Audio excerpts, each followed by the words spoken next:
ఢిల్లీ మద్యం కుంభకోణం రేసులో రేపు విచారణకు హాజరు కావాల్సిన ఎమ్మెల్సీ కవిత ఏపీలో ప్రత్యక్షమయ్యారు. డాక్టర్ బిఆర్ అంబేద్కర్ కోనసీమ జిల్లా పి గన్నవరం మండలం ముంగడ గ్రామంలో ముత్యాలమ్మ అమ్మవారి ఆలయ పునఃప్రతిష్ఠ కార్యక్రమంలో పాల్గొన్నారు. అమ్మవారికి ప్రత్యేక పూజలు నిర్వహించారు. అమ్మవారి దయతో తెలుగు రాష్ట్రాల ప్రజలు సుఖ సంతోషాలతో ఉండాలని కోరుకున్నట్లు తెలిపారు. ఢిల్లీ మద్యం కేసులో రేపు సిబిఐ విచారణకు హాజరు కావాల్సిన నేపథ్యంలో కవిత ఏపీ పర్యటన ప్రాధాన్యం సంతరించుకుంది.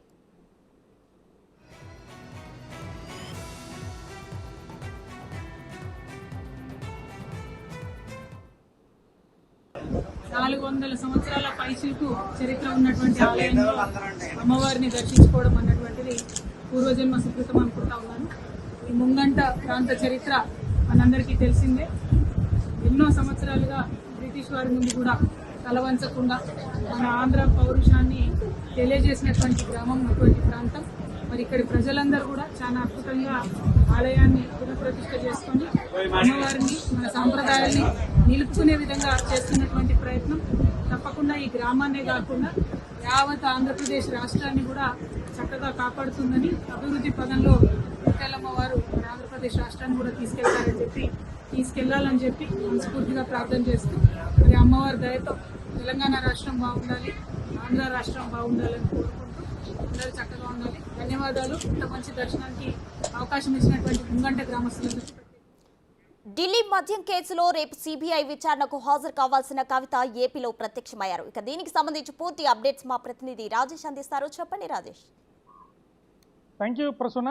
తెలంగాణ మాజీ ముఖ్యమంత్రి కేసీఆర్ కుమార్తె కల్వకుంట్ల కవిత ఈరోజు మధ్యాహ్నం కొద్దిసేపటి క్రితం కోనసీమ జిల్లా పి గన్నవరం మండలం మురగొండ గ్రామానికి వచ్చారు. మురగొండ గ్రామంలో ఉన్న ముత్యాలమ్మ తల్లి సుమారుగా 400 సంవత్సరాలుగా ఆమె ఇక్కడ పెద్దగా ప్రచారంలో ఉన్నారు. దాంతో చుట్టుపక్కల ప్రాంతాలందరూ కూడా ఎక్కువగా అక్కడికి వచ్చి ఆమెను దర్శించుకుంటారు. ఎందుకంటే అక్కడ కోరిన కోరికలు తీర్చే తల్లిగా ఆమెకు చాలా పేరుంది. 400 ఏళ్ళుగా ఆమె అక్కడ విగ్రహారాధన పొందుతూనే ఉంది. సుమారుగా అంటే కేవలం తెలంగాణ కాదు, చుట్టుపక్కల ఉన్న రాష్ట్రాల నేతలు కూడా ఎక్కువ సంఖ్యలో భక్తులు వచ్చి అమ్మవారిని దర్శించుకుంటారు. అందులో భాగంగా ఈరోజు కల్వకుంట్ల కవిత కూడా వచ్చి అమ్మవారిని దర్శించుకున్నారు. అంటే సుమారుగా 400 ఏళ్ళు పైబడి ఉండడంతో విగ్రహం ఆలయానికి సంబంధించిన కొంచెం పునఃప్రతిష్ఠ జరగాల్సి ఉంది.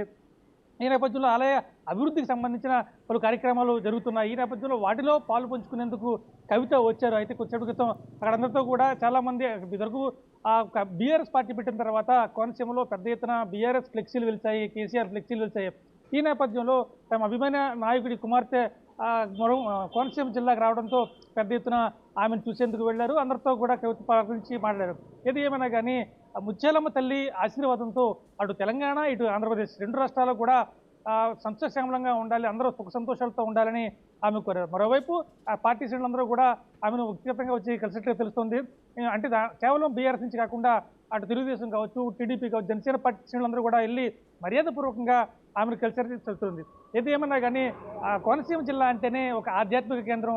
అటు మురగొండ కావచ్చు, అయినవెల్లి కావచ్చు, అప్పనపల్లి కావచ్చు, వందల సంవత్సరాల చరిత్ర కలిగిన దేవాలయాలన్నీ కూడా కోనసీమ జిల్లాలో ఉన్నాయి. అందులో భాగంగానే ఈ మురగొండ గ్రామంలో ముత్యాలమ్మ తల్లి గత 400 ఏళ్లుగా ప్రసిద్ధి పొందింది. ముఖ్యంగా పిల్లల చదువుల విషయంలో కావచ్చు, ఇతర పెద్ద ఆర్థిక సమస్యలతో అమ్మవారు తీరుస్తారనేది అక్కడ నానుడు ఉంది.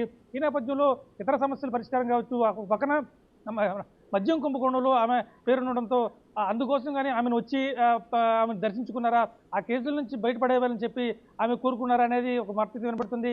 ఏదేమైనా కానీ అంటే కవిత చెప్పడం చూసుకుంటే నేను చాలాసార్లు ఇక్కడ దేవాలయానికి వచ్చాను, దర్శించుకున్నాను, అందులో భాగంగానే రొటీన్గా వచ్చి ఇక్కడ దర్శించుకున్నానని చెప్పారు. ఇది ఏమైనా మొత్తం అంటే పార్టీలకు అతీతంగా అందరూ వచ్చి కల్వకుంట్ల కవితకు స్వాగతం పలికారు. దేవస్థానం సిబ్బంది కూడా పూర్ణకుంభంతో డోలు సనాయితో ఆమెను స్వాగతం పలికి ఘన స్వాగతం పలికి అర్చకాభిషేకం చేసిన తర్వాత ఆమెను వీడ్కోలు మొత్తం మీద బయటకు వస్తూ వీడియోతో మాట్లాడుతూ రెండు రాష్ట్రాలు సస్యశ్యామలంగా సుభిక్షంగా ఉండాలని అమ్మవారిని కోరుకున్నాను. 400 ఏళ్ళు చెట్టుకెళ్ళిన ఈ దేవస్థానానికి కొన్ని అభివృద్ధి కార్యక్రమాలు చేపట్టాల్సిన అవసరం ఉంది.